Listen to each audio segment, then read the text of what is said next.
If you have not been following the words and the genius of Candace Owens, you've missed one of the most fascinating commentators around today. And the question that I ask now is, if you talk to her, and she's talked about remote viewing and the paranormal and being able to tell the future and a variety of things, which many people say is not in any way too far-fetched, you ask yourself the question, and I'll ask you again because I asked it once before, is there a way, does it exist in the remotest of possibilities for Charlie Kirk to be alive?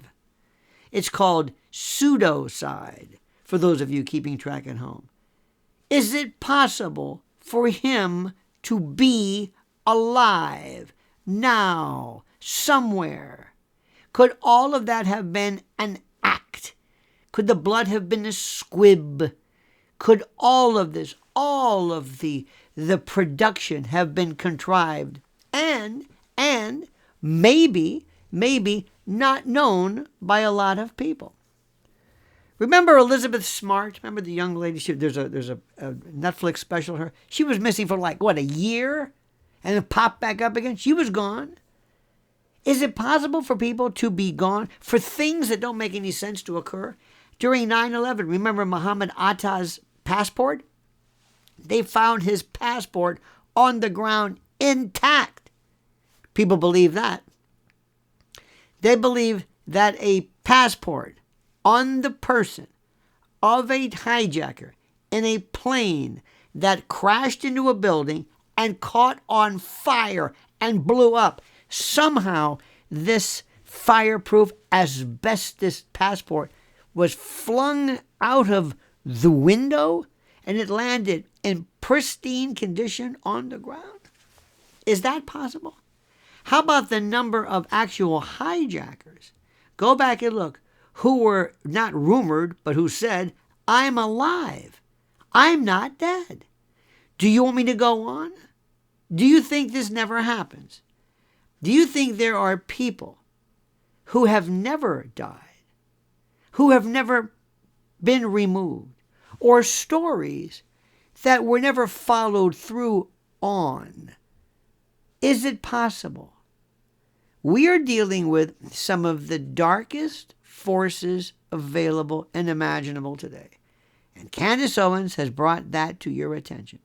She has talked about cases and people who she is something so nefarious because you know and I know, and I don't want to in any way portend her doom or something ill-fated because I think the world of her. I respect her greatly, and I don't like joking about harm that may befall her. But you have to ask the question, a very simple question. Is this even remotely possible? I want you to think about something. I want you to think very, very carefully about this story. You want to know when nobody is willing to say out loud. You want to know the question? The question that sits there like a loaded gun on the table while everyone else is politely pretending it's a flower or something benign. Fine. I will say it. What if the story we were handed about Charlie Kirk is not the whole story or at all the story? I'm not telling you what to believe. No. I am telling you to look at the pattern. Look at the speed. Look at how fast the celerity. Look at how fast the narrative snapped into place perfectly. And in modern America, the official version of events arrives prepackaged, shrink-wrapped, and ready for consumption before the public and John Q. Citizen has even finished asking its first question. And you will accept the story. And that alone should make any thinking person pause. My friend, we live in an era where information moves at light speed, but verification limps behind on crutches, hobbled by the weight of the impossibility of the event in the first place. And yet we're expected to accept final conclusions instantly. No hesitation, right? No curiosity. Just nod. Move along, get along, ask nothing. Repeat the approved sentence like a chorus. My character does not buy that. My character never, ever, ever buys that. My soul, my sense of morality, I don't buy that. I'm not saying I believe everything, but you will not tell me what to believe. Consider this. Consider now how power works in this country.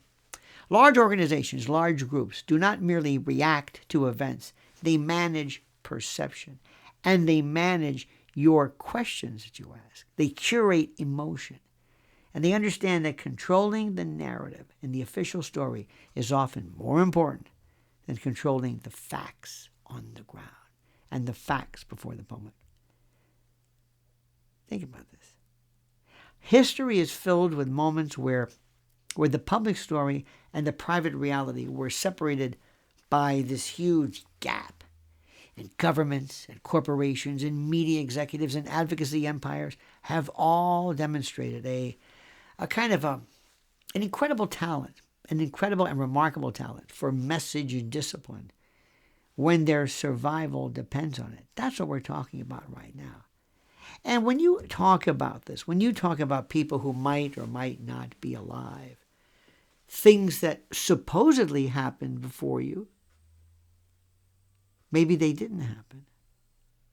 When threats are made, it's the incredulity, this is McLuhan's line, it's the impossibility, the incredulity that people have regarding the story. That's what keeps the narrative, keeps going.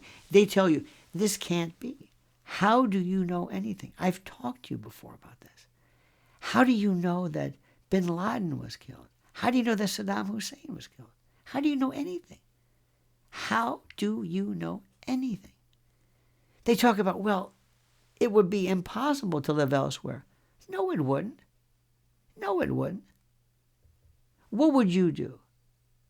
Let's say you're someplace and you look up and you say, hey, that's Charlie Kirk. Tall man, very distinct look. But let's assume you said, wait a minute, I saw Charlie Kirk. Who are you going to tell? Go ahead. You're a nut. You're out of your mind. He's dead. Don't you know that? What are you talking about? Ask somebody who's ever seen a UFO whether they called the police or reported it. Go ahead. Ask them. You see, that's the thing. People believe that the truth is very easy to understand and easy to accept and very clear, very apodictic, very black and white, very good versus evil, obvious or not. They believe this. They believe this more than anything you can imagine. And you know what's funny about this? They've never had it really called into account. They've never really had it called into account. There was a time a while back when they believed, and I told you this, that John F. Kennedy Jr. was alive, that he somehow, I don't know what the story was, he faked his death or something because he wanted to run for Senate and Hillary Clinton. I don't know. But when I heard this story, I kept asking people at the time, tell me why it's impossible. Unlikely is one thing. Why is it impossible? Why is anything impossible? You see, what they've told you for the longest time is, you're a peasant. Look at me. Shut up. Don't ask that question. You're a conspiracy theorist. You're a nut. You're paranoid. You think things that nobody thinks. There's something wrong with you. You're crazy. You will not answer any questions from those people. You will forget their questions. You will ask no questions. This is exactly what's going on. I can't say this enough. I learned this during 9/11. And I used to ask, where are the people who supposedly died? Who were they? How do we know? Remember Todd Beamer? Look up Todd Beamer. Let's roll. Do you remember that? Let's roll. I think it was Flight 93, wasn't it? When they commandeered, when the terrorists overtook the cockpit, and these brave Americans went and took them back. And he said at the time, let's roll. Todd Beamer, this hero, said, let's roll. Question: how do you know what he said? Who told anybody what he said? Did anybody write this down? Did anybody record this? Was anybody on the phone? And that's another thing. During that whole 9/11, and I give this as an example, people were on their phones. They were on their phones. In 2001, the technology for talking to people from a flip phone, not an air phone, but a flip phone, was so good, people were calling left and right. How do they know what Todd Beamer said? Who said this? How was it recorded? How did they know that Hani Hanjour flew the plane into the Pentagon? How did they know this? How did they know where they were seated? How did they know all of these people who existed after the event? How did they know where they were sitting, who they were, what they looked like? How did this happen? And the number of people, listen to what I'm saying, who said, no, this Egyptian, he's alive. We don't want to hear that. We don't want to hear that. What if you picked up the phone and called up your local Channel 7 and said, listen, you're not going to believe this, but I was in Butte, Montana, and I swear to God, I saw Charlie Kirk. He's there. And it was Charlie Kirk. And I even said, hey, Charlie, and he turned. And I've got a picture. Hello, hello. How dare you ask questions? How dare you ask questions?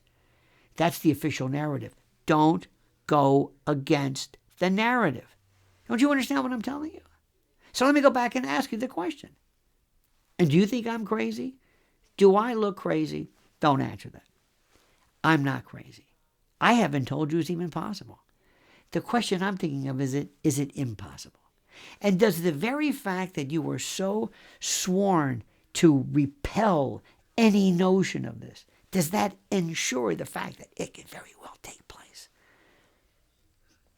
These are the weirdest times we have ever lived in. Do you think Epstein could be alive?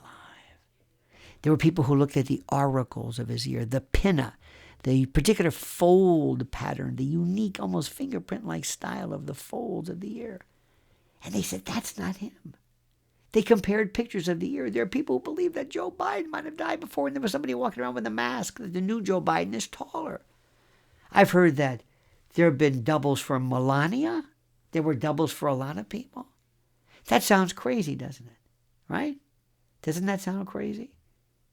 Saddam Hussein had doubles all the time. Think about this. Think about this. Before you answer this, how do you know what you know? And define impossible for me. My friends, I want to thank you. Thank you for supporting me. Thank you for supporting the cause. Thank you for opening your mind and using it to think. There's a lot of questions I've been asking about this kidnapping that went on. A lot of things don't make sense about that one. And believe me, like Hunter Thompson says, when the going gets weird, the weird turn pro, and there's nobody you want around asking the questions like I ask. So thank you, my friends. Please like this video. Subscribe to the channel.